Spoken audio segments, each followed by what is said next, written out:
Create a blank model. Ctrl S to save it. Name it 2D geometry. Click on Save. Add component. Choose 2D. Go to Geometry. We have some shapes here. I will choose Circle. Click on Build selected to see what will happen. You have a circle on the right. The radius is 1 meter. The center of the circle is at position x equals 0, y equals 0. Now we can change the radius of the circle and the position of the circle as we want.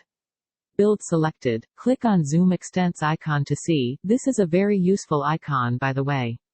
The characteristics of the circle change as you edit its setting. An important habit is to use variables instead of your numerical values. Go to Parameter. Under Name, type the name of the variable. Under Expression, type the numerical value and unit. The unit should be in square bracket. Go back to Circle. Change number 3 to Radius variable. With this, when you change the expression of radius, the circle will change.